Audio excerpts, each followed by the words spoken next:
स्वागत है आपका सिविल सर्विस यूट्यूब चैनल में। सो गाइज, आज का हमारा जो टॉपिक है वह एसईओ और G20 का एक कंपाइल वीडियो है। ओके, अब ऐसा वीडियो क्यों है कि दो दो टॉपिक को साथ में मैं आज पूरा करने वाला हूँ। देखिए, एसईओ के बारे में भी आप पढ़े होंगे, जानते होंगे, और अगर इस चैनल को फॉलो करते हैं तो काफ़ी जो भी टॉपिक मैं कवर करता हूँ बहुत ही डीप एनालिसिस करने की कोशिश करता हूँ, और एग्ज़ाम को बिल्कुल नज़र में रख के हम बात करते हैं कि क्वेश्चंस कहाँ से बन सकते हैं या कहाँ तक उनकी पहुँच हो सकती है। फुल अपनी कोशिश यही रहती है। G20 पे वीडियो अपलोड हो चुका है। इन दोनों का साथ में वीडियो इसलिए मैं आज कर रहे हैं क्योंकि भारत एससीओ और G20 ये दोनों के अध्यक्ष पद का दावेदारी के साथ अध्यक्ष पद पे ये बन चुके हैं। ठीक है, सो सेंट्रल एशिया में ओके और नॉर्थ से लेकर के साउथ जोन में भारत के अध्यक्ष पद होने से और विकसित और विकासशील देश का जो एक अंतर है उनको भारत किस नज़र से देखेगा, या जो विकासशील देश है, विकासशील देश की जो महत्वपूर्ण मुद्दा है उनको भारत कैसे अंतर्राष्ट्रीय मंचों पर रख सकेगा, या जो बहुमत है विकसित देशों का, जितने भी महत्वपूर्ण अंतर्राष्ट्रीय मंच हैं उसमें अगर आप ओवरऑल देखेंगे तो जितने भी विकसित कंट्री हैं उनका वहाँ पर प्रभुत्व है। सो उनके बीच में विकासशील देशों की आवाज़ को किस तरह से भारत उठाएगा, या ये अपॉर्चुनिटी कैसी है भारत के लिए, भारत के विकास के लिए, भारत के लोगों के लिए, भारत के पड़ोसी देशों के लिए, इनको हम समाहित करके आज बात करने की कोशिश कर रहे हैं। ओके, तो कुछ तो होते हैं वन लाइनर जो कि हमें काफ़ी जानना जरूरी होता है, और उसके अगर न जानकर हम आगे बढ़ें तो कहीं ना कहीं अधूरा चीज़ें कब, क्योंकि हमारा देखिए मेन मोटिव क्या है कि हमें एग्ज़ाम को क्वालिफाई करनी है, एग्ज़ाम को हमें फेस करना होता है। तो जो एग्ज़ाम की डिमांड है स्पेशली हमें उनको भी लेकर चलना होता है कि नॉलेज तो हमारे पास आए, प्लस हमें एग्ज़ाम के ओरिएंटेशंस को लेकर चलना है, क्योंकि हमें लास्ट में तो सारे के सारी नॉलेज को एग्ज़ाम में ही जाके अपने आप को अप्लाई करके अपने आप को वहाँ पे प्रेजेंट करना होता है। ठीक, तो कुछ वन लाइनर है उनको जानते हुए हम एससीओ और G20 के प्रभाव और भारत के अध्यक्ष पद के प्रभाव को लेकर बात हम एक छोटे से समराइज फॉर्म में करने की कोशिश करेंगे। तो देखिए यहाँ पर जो एससीओ है इसका स्थापना 2001 में हुआ है, ये बेस हो गया एससीओ का। और जो G20 है, G20 का स्थापना 1999 में हुआ है, 1999 में हुआ है। ओके, अब एससीओ और G20 में हम डीप में नहीं जाएंगे क्योंकि इन दोनों पे हम बात कर चुके हैं, वीडियो अपलोडेड है। अगर आप इंटरेस्टेड हैं तो कहीं से भी आप देख सकते हैं या हमारे इस चैनल से भी देख सकते हैं। ठीक है, हम इनके इम्पैक्ट और इनके प्रभाव के बारे में बात करेंगे। ठीक है, सो वैश्विक एवं क्षेत्रीय मुद्दों के समाधान में भारत की भूमिका क्या हो सकता है। ठीक है, देखिए जो भारत है, भारत को सितंबर 2023 तक एससीओ का अध्यक्ष पद मिला है। ठीक है, और 1 दिसंबर 2022 से 30 नवंबर 2023 तक के लिए G20 का अध्यक्ष पद मिला है। तो ये हो गया अध्यक्ष पद की बातें, किनके लिए, एससीओ के लिए और G20 के लिए। ओके, अब आगे चलते हैं। दिसंबर 2022 में यूएनएससी की एक अस्थायी सदस्य के रूप में अपना 2 वर्षीय कार्यकाल पूरा करने वाला है भारत। हालांकि भारत की फुल कोशिश है कि भारत को यूएनएससी में एक स्थायी सदस्यता मिले। ठीक है, अब इस पे हम बहुत डीप में नहीं जाएंगे कि हमारे विरोध में क्या बातें कही जा रही हैं, हमारे पक्ष में क्या बातें कही जा रही हैं, उस पर कभी और बात करेंगे। फिलहाल हम स्थायी सदस्य नहीं है, कोशिश हमारी पूरी यही है कि वहाँ पर हमको सदस्यता मिले। और यहाँ पे हम ये भी बात करने वाले हैं कि जो सुरक्षा परिषद है, सुरक्षा परिषद में एशिया का सिर्फ एक कंट्री है जो कि सदस्य है, वह है चीन। और क्या कारण है कि भारत की सदस्यता वहाँ पर अवरोध बनी हुई है, वहाँ पर सदस्यता नहीं दी जा रही है, उस पर हम बात करेंगे। लेकिन एशिया की अगर बात करें, स्पेशली साउथ एशिया में, तो सिर्फ चाइना ऐसा है जो कि सुरक्षा परिषद का सदस्य बना हुआ है, बाकी और कोई कंट्री नहीं है। ठीक है, देखिए G20 और एससीओ की अध्यक्षता के माध्यम से जो भारत है ना, अपनी अंतर्राष्ट्रीय पहुंच को बढ़ाने के साथ साथ मजबूती भी बना सकता है। उसका कारण क्या है? देखिए, जो G20 है, G20 विकसित विकासशील दोनों देशें हैं, ठीक है। और कहीं ना कहीं जो भौगोलिक बंटवारा है कंट्री का, कि उत्तरी जो कंट्री हैं और जो दक्षिणी कंट्री हैं, उनके बीच में एक सेतु का काम करता है G20, ठीक है। और जो एससीओ है, एससीओ में आप सदस्यों की जब भौगोलिक स्थिति देखेंगे तो जो सेंट्रल एशिया है उसमें प्रभुत्व है एससीओ का। अगर यहाँ पर भारत चाहे तो एससीओ का के माध्यम से अपनी जो पहुंच है वह सेंट्रल एशिया तक बना सकता है। आज के समय में सेंट्रल एशिया तक पहुंचने में सबसे बड़ा अवरोध क्या है? हमारा पड़ोसी देश पाकिस्तान, ठीक। अब इसको पाकर हम सेंट्रल एशिया जाने में हमें काफ़ी अवरोध का सामना करना पड़ता है, काफ़ी घूमना पड़ता है। अगर ये चीज़ें हम कनेक्टिविटी बनाते हैं तो हमारी जो आयात निर्यात है उसमें काफ़ी सहायता मिलेगा, हमारा पर्यटन को काफ़ी सहायता मिलेगा। ओके, जो हमारे खर्चे हैं वो बचेंगे यातायात के। भाई घूम कर नहीं जाएंगे, सीधे हम पाकिस्तान को क्रॉस करके, अफगानिस्तान को क्रॉस करके हम सेंट्रल एशिया पहुंच जा रहे हैं, तो कहीं ना कहीं हमारे खर्चे बच रहे हैं, समय की बचत हो रही है, ठीक है। तो इस व्यू से हम यहाँ पे बात करना चाह रहे हैं कि G20 और एससीओ की अध्यक्षता के माध्यम से भारत अपनी पटल को, अपनी आर्थिक, भौगोलिक और राजनीतिक मजबूती को किस तरह से बूस्ट कर सकता है, ठीक है। और तो और भारत जो है ऑल टाइम सॉफ्ट पावर को बढ़ावा देता है, कभी भी हिंसा का सपोर्ट नहीं किए हैं, ठीक है। गुट निरपेक्ष नीति को लेकर, जब से हम भारत आज़ाद हुआ है, गुट निरपेक्ष नीति को लेकर ही हम चले हैं। हम किसी भी ऐसे आयाम को सपोर्ट नहीं किए हैं जो कि हिंसा का सपोर्ट करता हो या हिंसा का प्रतिनिधित्व करता हो। अगर भारत और रसिया और यूक्रेन की बात करें तो मैक्सिमम जो नॉर्थ की कंट्री हैं वो हमसे गुस्सा हुई, अपनी प्रतिरोध जताए कि भाई हम रसिया का सपोर्ट क्यों कर रहे हैं, यूक्रेन के लिए खुलकर क्यों नहीं आ रहे हैं, ठीक है। हालांकि रसिया के जो भी कार्य किए जा रहे थे यूक्रेन में, भारत ने अपना अवरोध जताया, अपना विरोध बताया कि भाई आप गलत हो रहा है, जितना जल्दी हो सके लड़ाई को रोका जाए, लड़ाई न की जाए, सारी बातें हैं, ठीक। अब वहाँ पे वोटिंग कराई जा रही थी, वोटिंग में भारत पार्टिसिपेट नहीं किया। कारण ये था कि हम किसी पक्ष के पक्षधर नहीं होते हैं, हम हिंसा के अनुयायी नहीं हैं।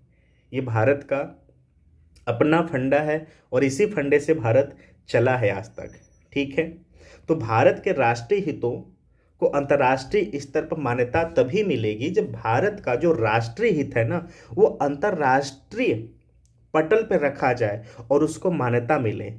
ओके, तो इस दृष्टि से अगर हम बात करना चाहेंगे तो जाके क्लियर होगा कि भारत का प्रभुत्व, भारत का जो अपना सर्वमान्य मोटिव है उसको कितना तवज्जो अंतर्राष्ट्रीय पटल पे दिया जा रहा है। भाई हमारा जो राष्ट्रीय हित है अंतर्राष्ट्रीय पटल पर जब उसको दिखाया जाए और उसको प्रधानता दी जाए, उनकी बातों को सुना जाए, तब तो जाकर एक राष्ट्रीय पहचान बनेगी।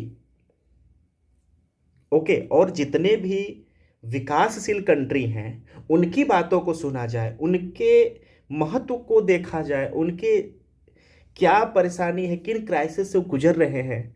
अब जितने भी अंतर्राष्ट्रीय मंच हैं उसमें विकसित देशों का प्रधानता है, विकसित देशों की सदस्यता है, और जितने भी विकासशील कंट्री हैं मैक्सिमम ऐसी कंट्रियां हैं जो कि आर्थिक मंचों वैश्विक मंचों में उनकी प्रधानता नहीं है और उनकी महत्व की बातों को, उनकी बातों को सुनने वाला है नहीं।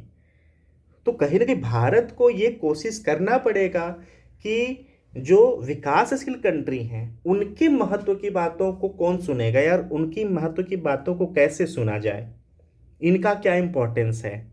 जनसंख्या की बात अगर हम करें तो एशिया की जो जनसंख्या है बाकी कंट्री की, बाकी द्वीपों की जनसंख्या से एशिया काफ़ी प्रभुत्व में है, लेकिन जब हमारे महत्व की बातें आती हैं, हमारे सुनने, हमारे दुखों की, परेशानियों की बातें आती हैं तो कोई सुनने को तैयार नहीं रहता है।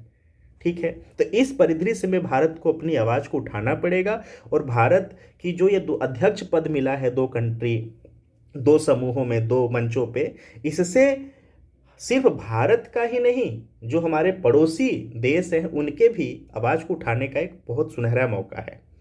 ठीक है, भौगोलिक विभाजन के विपरीत विश्व का रणनीतिक उत्तर दक्षिण विभाजन विकास के महत्वपूर्ण स्तरों से संबंधित, जो कि हमने बात अभी किया है। उत्तरी देशों को सामान्य तौर पर विकसित और अग्रणी माना जाता है, वहीं भारत दक्षिणी देशों के समूहों में शामिल है जहां अधिकांश देश विकासशील और पिछड़े हुए हैं। वही हम बात करें कि ये जो खाई है ना, इस खाई को खत्म करने के लिए भारत को ध्यान देने की जरूरत है। और तो और जो भी साउथ एशिया की कंट्री है ना, उनको भी इस खाई को खत्म करने की जरूरत है कि जितने भी आर्थिक वैश्विक मंचे हैं, उत्तरी देशों का वहाँ पर बोलबाला है, उनका वहाँ पर प्रभुत्व है, और जो दक्षिणी देश हैं उसमें उनका बोलबाला नहीं है।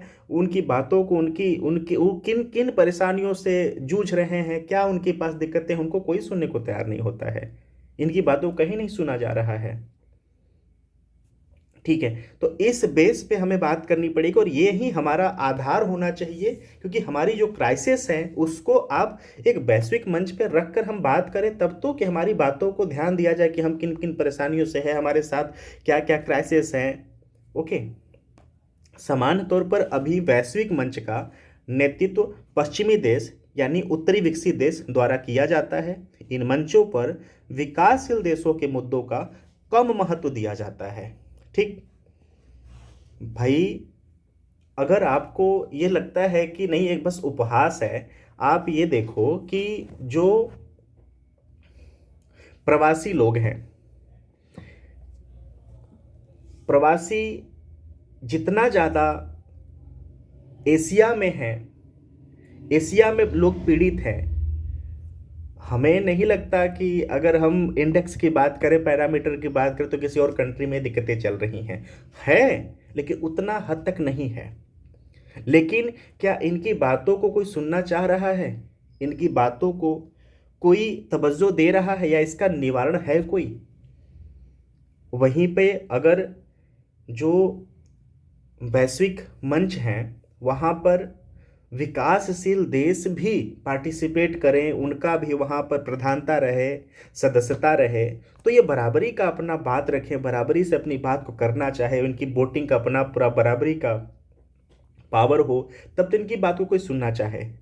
तो ये कारण था कि इन दोनों टॉपिकों को हम यहाँ पर कंपाइल कर कर समझने की कोशिश कर रहे हैं कि देखिए, इससे हमारी 2 से 3 डायरेक्शंस क्लियर हो जा रहे हैं। एक तो जो साउथ से एशिया पूरा वर्ल्ड है, इनको आपस में कैसे रिकनेक्ट कर सकते हैं, और जब आपस में इनको रिकनेक्ट करेंगे तो हमारी संस्कृति, ओके, हमारा जो आर्थिक स्थिति है, भौगोलिक स्थिति है, और जो आपस की भाईचारा है ना, इनको काफ़ी सपोर्ट मिलेगा, इनको मिलकर चलने का साथ मिलेगा। वहीं पे अगर हम हिंद प्रशांत की बात करें तो हिंद प्रशांत के क्षेत्र में अगर बात करना चाहें तो जो चाइना का विस्तारवादी नीति अभी चल रही है वो बिल्कुल रूल से हटके चल रही है। ठीक, तो जो पर्टिकुलर कंट्री पर्टिकुलर मोटिव के लिए लड़ना शुरू कर देता है तो कहीं ना कहीं पड़ोसी के हित को मारा जाएगा। पड़ोसी के हित को हम नहीं ध्यान देते हैं।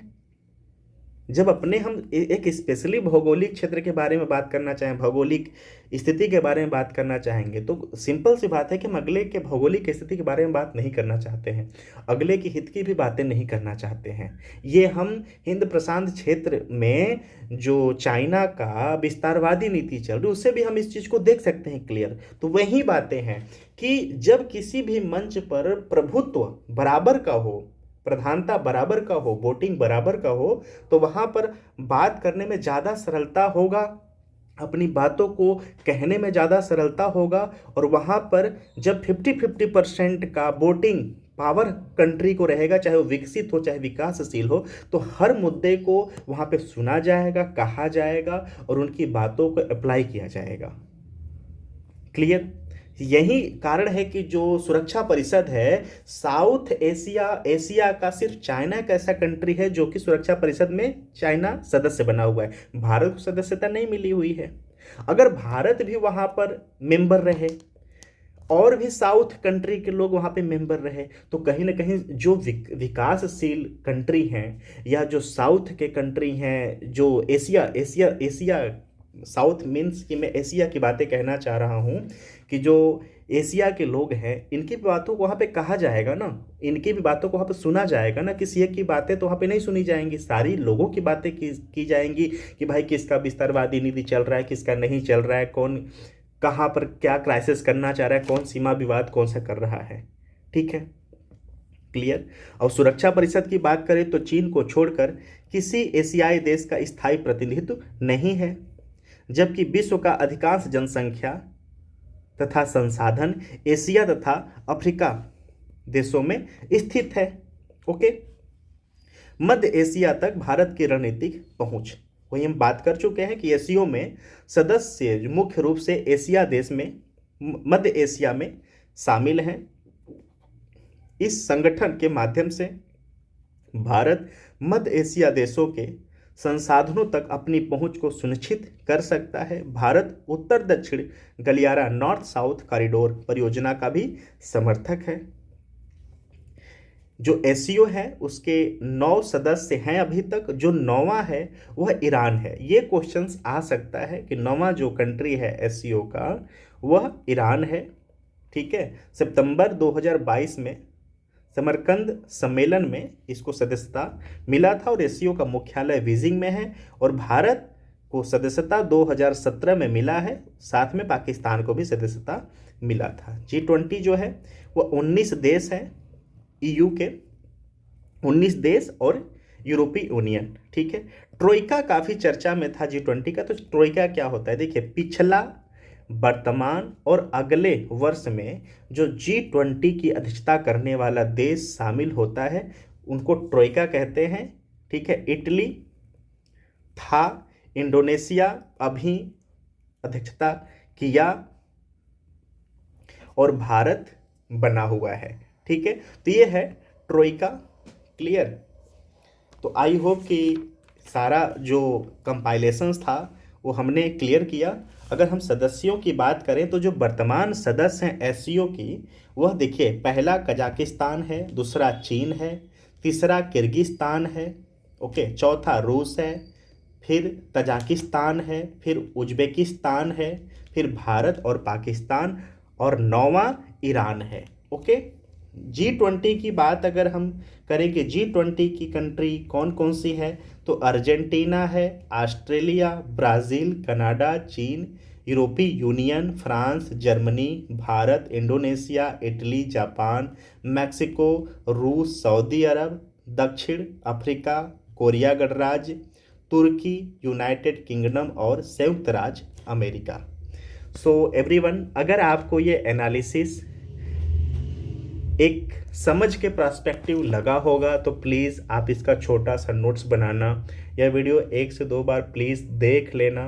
देखिए ये कोई स्पेशल्स वीडियो नहीं था, बस ये दोनों जो संगठन है इसमें भारत अध्यक्ष पद की भूमिका निभा रहा है। सो इसलिए इन दोनों को जोड़कर हम यहाँ पे समझना चाहें, क्योंकि आने वाले एग्ज़ाम में इनसे क्वेश्चंस 110% मैं श्योर हूँ कि आने ही आने वाला है, चाहे वो स्टेट PCS हो या संघ लोक सेवा एग्जाम हो, क्वेश्चंस यहाँ से पुटअप 110% होने वाला है। अब डिपेंड करता है कि क्वेश्चंस का क्या एंगल रहता है, वो किस हिसाब से क्वेश्चंस को पूछना चाहते हैं, लेकिन क्वेश्चंस इनसे जुड़कर रहेगा। So thank you so much for watching. Thank